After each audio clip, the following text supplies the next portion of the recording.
SIBO में problem खाना नहीं है, प्रॉब्लम फर्मेंटेशन की लोकेशन है। और जब तक ये लोकेशन सही नहीं होती, सिम्टम्स बार बार रिपीट होते रहते हैं। डॉक्टर मुझे आईबीएस बोला गया है, एसिडिटी बोला गया है, मेडिसिन ली, थोड़ा रिलीफ आया, फिर प्रॉब्लम वापस आ गई। ये क्यों होता है? सीबो का ट्रीटमेंट सिर्फ डाइट से कंप्लीट नहीं होता। डाइट सिम्टम्स को कंट्रोल कर सकती है, लेकिन रूट कॉज एड्रेस करने के लिए स्ट्रक्चर्ड मेडिकल अप्रोच चाहिए होता है।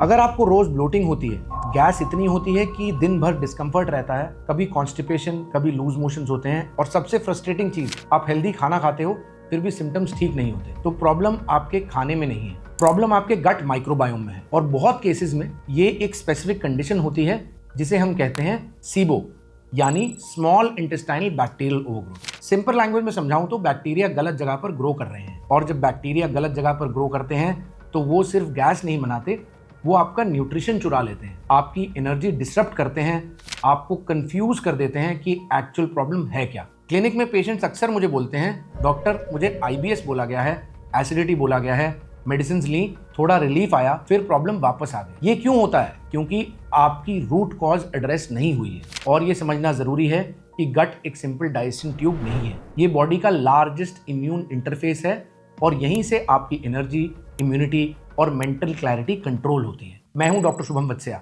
एक सीनियर गैस्ट्रोएंटरोलॉजिस्ट, और ऐसे पेशेंट्स में हर रोज देखता हूं। और आज मैं क्लियरली आपको समझाऊंगा सीबो क्या है, माइक्रोबायोम का रोल क्या है, और क्यों आपका गट ठीक नहीं हो रहा है despite trying everything. Gut microbiome the real foundation. सबसे पहले एक बेसिक चीज क्लियर करते हैं, आपका गट एक एम्प्टी पाइप नहीं है जहां खाना जाता है और अब्सॉर्ब हो जाता है। आपका गट एक लिविंग इकोसिस्टम है। इस इकोसिस्टम को हम कहते हैं gut microbiome. Trillions of bacteria, fungi और माइक्रोब्स आपके डाइजेस्टिव ट्रैक्ट में रहते हैं। इनकी क्वांटिटी आपके बॉडी सेल्स के कंपेरेबल होती है, और इनका काम सिर्फ डाइजेशन तक लिमिटेड नहीं है। ये बैक्टीरिया आपके खाने को ब्रेक डाउन करते हैं, न्यूट्रिएंट्स को अब्सॉर्ब करने में हेल्प करते हैं, विटामिन सिंथेसिस करते हैं जैसे बी विटामिन और विटामिन के, और सबसे इंपॉर्टेंट, ये आपके इम्यून सिस्टम को भी रेगुलेट करते हैं। इसलिए आज साइंस ये क्लियरली बोल रही है कि गट सिर्फ डाइजेशन नहीं कंट्रोल करता, गट इन्फ्लेमेशन, इम्यूनिटी, मूड और मेटाबॉलिज्म तक इन्फ्लुएंस करता है। लेकिन हर बैक्टीरिया गुड या बैड से डिफाइन नहीं होता। सबसे इंपॉर्टेंट फैक्टर है बैलेंस और लोकेशन। नॉर्मल फिजियोलॉजी में ऑलमोस्ट 99% बैक्टीरिया आपकी लार्ज इंटेस्टाइन्स यानी कोलॉन में होने चाहिए, particularly anaerobic bacteria. Small intestine जहां मैक्सिमम न्यूट्रिएंट अब्जॉर्प्शन होती है, वहां बैक्टीरिया मिनिमल होते भी हैं तो एरोबिक होते हैं। क्योंकि अगर बैक्टीरिया गलत जगह पर शिफ्ट हो जाएं, पर्टिकुलरली एनारोबिक बैक्टीरिया, तो वही माइक्रोबायोम जो आपको सपोर्ट करता है, वही सिस्टम आपका डैमेज स्टार्ट कर देता है। और यहीं शुरू होता है SIBO. What is SIBO? SIBO का फुल फॉर्म है स्मॉल इंटेस्टाइनल बैक्टीरियल ओवरग्रोथ, यानी एनारोबिक बैक्टीरिया जो लार्ज इंटेस्टाइन में होते हैं वो स्मॉल इंटेस्टाइन में आ जाते हैं। नॉर्मल कंडीशन में स्मॉल इंटेस्टाइन रिलेटिवली क्लीन होती है और एरोबिक बैक्टीरिया से भरी हुई होती है। यहाँ डाइजेशन और न्यूट्रिएंट अब्जॉर्प्शन होता है, इसलिए बॉडी यहाँ बैक्टीरियल लोड लो रखती है। लेकिन सीबो में बैक्टीरिया जो कोलॉन में होने चाहिए, यानी एनारोबिक बैक्टीरिया, वो माइग्रेट करके स्मॉल इंटेस्टाइन में ओवरग्रो करने लगते हैं। और प्रॉब्लम सिर्फ प्रेजेंस की नहीं होती, प्रॉब्लम उनकी एक्टिविटी की भी होती है। ये बैक्टीरिया आपके खाने को अब्सॉर्ब होने से पहले फर्मेंट करना स्टार्ट कर देते हैं। मतलब जो खाना आपने खाया वो अब्सॉर्ब होने से पहले ही बैक्टीरिया उसे तोड़ना शुरू कर देते हैं, और इस प्रोसेस में हाइड्रोजन और मीथेन जैसी गैसेस प्रोड्यूस होती हैं। इसी वजह से ब्लोटिंग होती है, गैस बनती है, और मील के बाद हैवीनेस फील होती है। इसलिए सीबो पेशेंट्स की एक क्लासिक कंप्लेंट होती है कि कुछ भी खाने से पेट फूल जाता है या फिर ब्लोटिंग होती है। लेकिन ये सिर्फ डिस्कम्फर्ट तक लिमिटेड नहीं है, ये बैक्टीरिया आपके न्यूट्रिशन में भी डिस्टर्ब करते हैं। ये विटामिन B12 जैसे न्यूट्रिएंट्स को भी कंज्यूम कर लेते हैं, जिससे विटामिन B12 डिफिशिएंसी डेवलप हो सकती है। फैट अब्जॉर्प्शन डिस्टर्ब होती है, जिससे फैट सॉल्युबल विटामिन जैसे vitamin A, vitamin D, vitamin E और विटामिन K इंपैक्ट होते हैं, और आयरन मेटाबॉलिज्म भी इफेक्ट हो सकता है। मतलब आप खाना सही खा रहे हो लेकिन बॉडी को बेनिफिट नहीं मिल रहा। एक और इंपॉर्टेंट चीज है, सीबो सिम्टम्स कंफ्यूजिंग होते हैं। कभी डायरिया डोमिनेट करता है, कभी constipation. Methane producing bacteria constipation से लिंक होते हैं, और हाइड्रोजन प्रोड्यूसिंग बैक्टीरिया डायरिया से। इसीलिए लोगों को आईबीएस डायग्नोज कर दिया जाता है, जबकि अंडरलाइंग प्रॉब्लम सीबो होती है। और सबसे डेंजरस पार्ट, लोग सिम्टम को ट्रीट करते रहते हैं, कॉज तक पहुंचते ही नहीं। गैस की मेडिसिन लेना, एसिडिटी की टैबलेट लेना, रैंडमली प्रोबायोटिक्स से टेम्पररी रिलीफ मिलना, लेकिन सिस्टम करेक्ट नहीं करते। सीबो में प्रॉब्लम खाना नहीं है, प्रॉब्लम फर्मेंटेशन की लोकेशन है और जब तक ये लोकेशन सही नहीं होती सिम्टम्स बार बार रिपीट होते रहते हैं। Symptoms of SIBO and why people get confused. सबसे कॉमन सिम्टम है ब्लोटिंग, लेकिन ये नॉर्मल ब्लोटिंग नहीं होती, ये डिस्प्रपोर्शनेट होती है। थोड़ा सा खाने के बाद भी पेट इतना फूल जाता है जैसे हैवी मील लिया हो, स्पेशली मील्स के बाद। ये क्लियर सिग्नल है फर्मेंटेशन स्मॉल इंटेस्टाइन में हो रही है, जहां आइडियली नहीं होनी चाहिए, फर्मेंटेशन होनी चाहिए लार्ज इंटेस्टाइन में। गैस भी एक्सेसिव होती है जो सिर्फ डिस्कम्फर्ट नहीं बल्कि सोशल एंजाइटी तक ले जा सकती है। लोग अपनी बॉडी पर ट्रस्ट लूज कर देते हैं। बाउल पैटर्न भी कंफ्यूजिंग होता है, कभी डायरिया, कभी कॉन्स्टिपेशन, कभी दोनों। इसी वजह से सीबो को अक्सर आईबीएस समझ लिया जाता है, लेकिन ये सिर्फ गट तक लिमिटेड नहीं रहता। Fatigue, brain fog, mood swings, ये सब गट ब्रेन कनेक्शन का रिजल्ट हो सकते हैं। स्किन इश्यूज और हेयर फॉल भी वर्सन हो सकते हैं क्योंकि न्यूट्रिएंट अब्जॉर्प्शन कॉम्प्रोमाइज हो जाता है। और सबसे कंफ्यूजिंग चीज, हेल्दी खाने से सिम्टम्स वर्स होना। फाइबर, फ्रूट्स या प्रोबायोटिक्स लेने के बाद ब्लोटिंग बढ़ जाती है। प्रॉब्लम फूड नहीं है दोस्तों, प्रॉब्लम यह है कि बैक्टीरिया उसे गलत जगह पर फर्मेंट कर रहे हैं। इसलिए सीबो के सिम्टम्स इलॉजिकल लगते हैं जब तक ये पैटर्न आप समझते नहीं है। ट्रीटमेंट भी रैंडम ही रहता है, इसीलिए सही टाइम पे डॉक्टर को दिखाना बहुत जरूरी है। अब समझते हैं why SIBO happens, the real root causes. अब सबसे इंपॉर्टेंट सवाल, सीबो होता क्यों है? ये रैंडमली नहीं होता, इसके पीछे क्लियर फिजियोलॉजिकल रीजंस होते हैं। सबसे पहला फैक्टर है motility, specifically something called migratory motor complex, MMC. Simple language में ये गट का नेचुरल क्लीनिंग वेव होता है जो मील्स के बीच में एक्टिवेट होता है और स्मॉल इंटेस्टाइन को बैक्टीरिया और लेफ्ट ओवर पार्टिकल से क्लियर करता है। और अगर ये सिस्टम स्लो या डिसफंक्शनल हो जाए तो बैक्टीरिया वहां रुकने लग जाते हैं जहां उन्हें नहीं होना चाहिए और धीरे धीरे ओवरग्रोथ डेवलप हो जाती है। अब सवाल है, एमएमसी या माइग्रेटरी मोटर कॉम्प्लेक्स खराब होता क्यों है? एक मेजर कॉज है फूड पॉइजनिंग या इन्फेक्शंस। कुछ बैक्टीरियल टॉक्सिन्स नर्व फंक्शंस को डैमेज कर देते हैं जो मोटिलिटी कंट्रोल करते हैं। इसीलिए बहुत लोगों में सीबो एक इन्फेक्शन के एपिसोड के बाद स्टार्ट होता है, लेकिन कनेक्शन समझ नहीं आता। दूसरा फैक्टर है फ्रीक्वेंट ईटिंग। आजकल लोग हर 2 से 3 घंटे में कुछ ना कुछ खा रहे होते हैं, स्नैक्स, चाय, बिस्किट्स, फ्रूट्स, कुछ भी। प्रॉब्लम यह है कि एमएमसी सिर्फ तब एक्टिवेट होता है जब आप मील्स के बीच में गैप देते हो। अगर आप कॉन्टिन्यूसली खा रहे हो तो गट को क्लीनिंग का चांस मिलता ही नहीं है। तीसरा है लो stomach acid.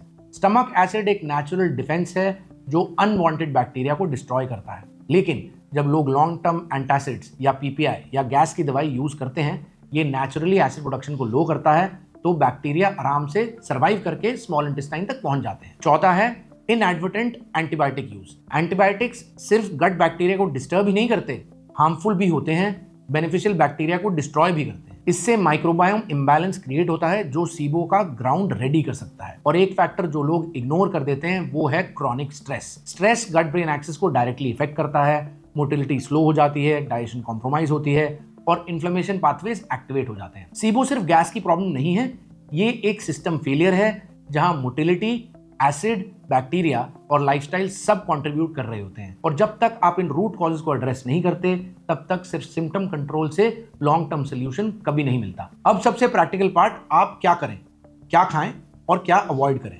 Nutrition plus gut repair, what actually works.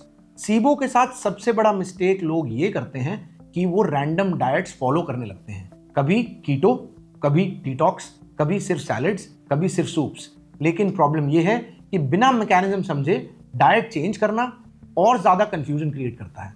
सबसे पहले एक फंडामेंटल प्रिंसिपल समझिए, सीबो में प्रॉब्लम फूड नहीं है, प्रॉब्लम फर्मेंटेशन, टाइमिंग और लोकेशन है। इसलिए गोल ये नहीं है कि आप हेल्दी फूड लो या क्या अवॉइड करो, गोल ये है कि आप गट को टेम्पररी काम डाउन करो और ओवर फर्मेंटेशन को रिड्यूस करो। फ्लेयर फेज में जब ब्लोटिंग और गैस ज्यादा हो तो high fermentable foods temporary reduce करना हेल्पफुल होता है। इसमें कुछ fibres, certain fruits, processed sugars और रिफाइंड कार्ब्स आते हैं जो बैक्टीरिया को रैपिड फ्यूल देते हैं। ये approach short term symptom control के लिए काफ़ी बेनिफिशियल है, परमानेंट रिस्ट्रिक्शन के लिए नहीं। लेकिन यहाँ पे लोग एक फंडामेंटल गलती करते हैं जो है फाइबर को कंप्लीटली एलिमिनेट कर देना। ये गलत है। फाइबर गट माइक्रोबायोम के लिए एसेंशियल है। Long term fibre restriction microbiome diversity को और डैमेज करेगा, इसलिए अप्रोच स्मार्ट होनी चाहिए, temporary reduction not permanent elimination. Protein intake यहाँ बहुत इंपॉर्टेंट हो जाता है। जब गट कॉम्प्रोमाइज होती है, रिपेयर के लिए बॉडी को अमाइनो एसिड्स चाहिए होते हैं, इसलिए डाइजेस्टेबल प्रोटीन सोर्सेज जैसे eggs, curd, paneer, well cook dal ये हीलिंग के लिए सपोर्ट करते हैं। फैट्स भी इंपॉर्टेंट है लेकिन मॉडरेट अमाउंट में। एक्सेस फैट डाइजेशन को स्लो डाउन कर सकता है और सिम्टम्स को और भी खराब कर सकता है, स्पेशली जब बाइल फ्लो ऑप्टिमल ना हो। अब करते हैं बात प्रोबायोटिक्स की। ये सबसे मिसअंडरस्टूड टॉपिक है। हर केस में प्रोबायोटिक्स हेल्पफुल नहीं होते। अगर ऑलरेडी स्मॉल इंटेस्टाइन में बैक्टीरियल ओवरग्रोथ है और आप ब्लाइंडली प्रोबायोटिक्स ऐड कर देते हो तो कुछ केसेस में सिम्टम्स और खराब हो सकते हैं। इसलिए प्रोबायोटिक्स का यूज पर्सनलाइज होना चाहिए। ब्लाइंडली गुड बैक्टीरिया डाल दो अप्रोच काम नहीं करती। और सबसे अंडररेटेड फैक्टर है मील स्पेसिंग। आप कितना खाते हो उससे ज्यादा इंपॉर्टेंट है कि आप कब खाते हो। मील्स के बीच में 3 से 4 घंटे का गैप देना माइग्रेटरी मोटर कॉम्प्लेक्स को एक्टिवेट करता है, जो स्मॉल इंटेस्टाइन को क्लीन करता है। कॉन्टिन्यूअस स्नैकिंग सीबो को परपेचुएट करती है। एक प्रैक्टिकल टूल जो बहुत पावरफुल है, फूड एंड सिम्टम ट्रैकिंग।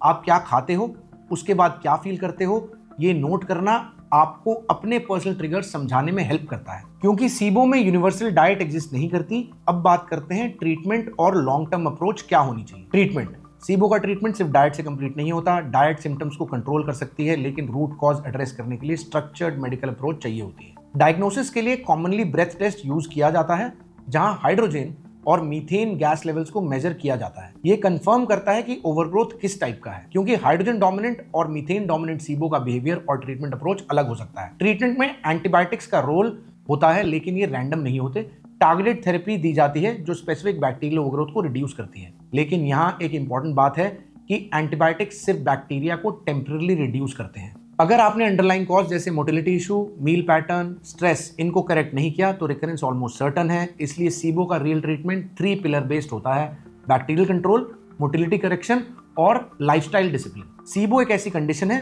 जो आपको फोर्स करती है अपनी बॉडी को समझने के लिए। आप कैसे खाते हो, कितनी बार खाते हो, कैसे रिएक्ट करते हो स्ट्रेस पर, सब मैटर करता है। अगर आप सिर्फ सिम्टम्स को सप्रेस करते रहोगे तो पैटर्न रिपीट होता रहेगा, डिजीज आगे बढ़ती रहेगी। अगर आप सिस्टम को करेक्ट करोगे तो स्टेबिलिटी पॉसिबल है। हेल्दी ईटिंग और करेक्ट ईटिंग दोनों अलग चीजें हैं। हर हेल्दी फूड आपके लिए सही नहीं होता, स्पेशली जब गट कॉम्प्रोमाइज्ड हो। इसलिए ब्लाइंडली फॉलो मत कीजिए, अंडरस्टैंड कीजिए, ऑब्जर्व कीजिए, करेक्ट कीजिए। थैंक यू फ्रेंड्स, हमें 350 के सब्सक्राइबर्स पार कराने के लिए आपका प्यार, आपका रिस्पेक्ट, आपके लाइक्स, शेयर, सब्सक्राइब हमारे लिए बहुत जरूरी हैं। आप ये प्यार कंटिन्यू रखिए, हमें साल के एंड तक 1 मिलियन सब्सक्राइबर्स तक पहुंचाइए और हमें सपोर्ट करने के लिए बहुत बहुत थैंक यू। और अगर आपको ये वीडियो अच्छा लगा हो तो आप ये और ये वीडियो ज़रूर देखिए।